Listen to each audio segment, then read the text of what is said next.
লুনা নামৰ এই ছোৱালীজনীক এই ৰেকিবুদ্দিন নামৰ গেদাটোৱে মাৰিলে, কিন্তু কোনো ধৰণৰ প্ৰতিক্ৰিয়া নাই, কোনো ধৰণৰ প্ৰতিক্ৰিয়া নাই ৰাইজৰ। প্ৰতিটো হত্যাকাণ্ড বেলেগ বেলেগ নেকি? আৰু এই ঘটনাটো সংঘটিত হ'বলৈ পাইছে ভাড়াতীয়া এম্বুলেন্সৰ ড্ৰাইভাৰ আনিছে, যিটো কোম্পানীয়ে চলাই আছে এম্বুলেন্স, যাক চৰকাৰে ঠিকা দিছে, তেওঁলোকে এই যিসকল প্ৰকৃত প্ৰশিক্ষণপ্ৰাপ্ত 108ৰ ড্ৰাইভাৰ, তেখেতসকলে যিটো আন্দোলন কৰি আছে, তেখেতসকলক আওকাণ কৰি তেওঁলোকৰ আন্দোলনক গুৰুত্ব নিদি, তেওঁলোকৰ পৰিয়ালৰ কথা চিন্তা নকৰি বেলেগ কিছুমান ড্ৰাইভাৰ লৈ আনিছে যিকোনো ঠাইৰ পৰা। যেনে এই ৰেকিবুদ্দিন নামৰ মিয়াটো, অসমীয়া ছোৱালী এজনী মাৰি দিলে খুন্দিয়াই। দল সংগঠনে সেইটো সময়ত প্ৰতিবাদ কৰিলে, চামিউলৰ যেতিয়া মৃত্যু হৈছিল। কিন্তু আজি লুনাৰ কাৰণে কি কাৰণে মানুহে মাত মতা নাই, সেইটো অতি দুৰ্ভাগ্যজনক কথা বুলি মই কিন্তু ভাবো। গতিকে এই গোটেই প্ৰক্ৰিয়াটো উচিত তদন্ত হ'ব লাগে। 108 গাড়ীখন ব্ৰেক ফেইল আছিল বুলি আমি গম পাইছোঁ। ইয়াৰ ওপৰত প্ৰতিক্ৰিয়া কোনো ধৰণৰ নাই। যদি আপুনি কৰ্তৃপক্ষক সোধে নাজানো বুলি কয়, সাংবাদিক বন্ধুসকলক অনুৰোধ জনাম যে আপোনালোকে ইয়াৰ ওপৰত এটা সজমিন তদন্ত চলাওক। গতিকে 108ৰ গাড়ীখনৰ যিটো ব্ৰেক ফেইল আছিলে, সেইটো গাফিলতিটো চৰকাৰৰ। তেওঁলোকে গোটেই বস্তুখিনি পুংখানুপুংখকভাৱে চোৱা নাই।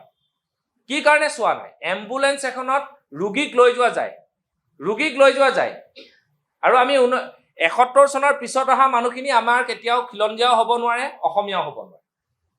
আজি অন্য এটা প্ৰসংগৰ কথা কৈছোঁ যে 1,50,000 বিঘা মাটি বেদখলৰ পৰা মুক্ত কৰিছে, আৰু তাত চৰকাৰে যি ধৰণে তেওঁলোকে আজি বৰদোৱা বেদখল মুক্ত কৰিছে, আমাৰ সত্ৰৰ ওচৰৰ মাটিখিনি যি ধৰণে মুক্ত কৰিছে, আমি তেখেতসকলক চৰকাৰক এই ক্ষেত্ৰত ধন্যবাদ জনাইছোঁ। আৰু যিখিনি আছে বেদখল মুক্ত কৰিবৰ কাৰণে, এইখিনি অতি শীঘ্ৰে বেদখল কৰিব লাগে। অসমৰ মুখ্যমন্ত্ৰী হিমন্ত বিশ্ব শৰ্মা ডাঙৰীয়াক কৈছোঁ যে অতি সোনকালে এইখিনি বেদখল মুক্ত কৰিব লাগে।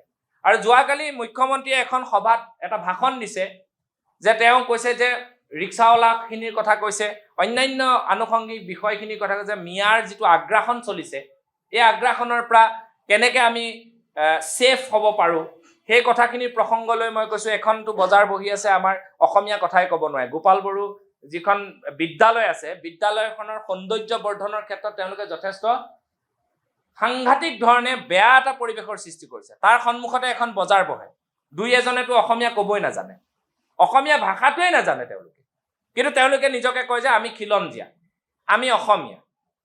এনেকৈ ক'লে নহ'ব। গতিকে সেই বজাৰখনৰ প্ৰতিও লক্ষ্য ৰাখিব লাগে। সাংবাদিক বন্ধুসকলেও এই ক্ষেত্ৰত সক্ৰিয়তাৰে বাতৰি প্ৰচাৰ প্ৰসাৰ কৰিলে মই ভাবোঁ সেই বজাৰখন আৰু সেই বিদ্যালয়খনৰ এটা সুন্দৰ সৌন্দৰ্যতা ঘূৰি আহিব।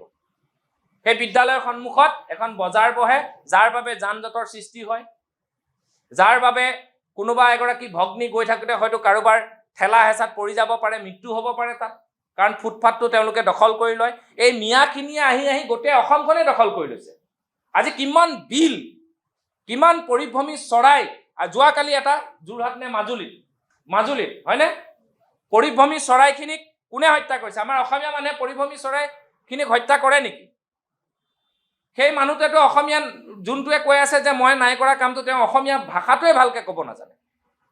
অসমতে থাকিব, অসমীয়া ভাষা নাজানিব, তাৰপিছত ক'ব যে আমি অসমীয়া, আমাক বেদখলৰ আমাক ইয়াৰ পৰা উঠাই নিদিব, উঠাই দিয়াৰ লগে লগে চৰকাৰক তেওঁলোকে বদনাম কৰিব।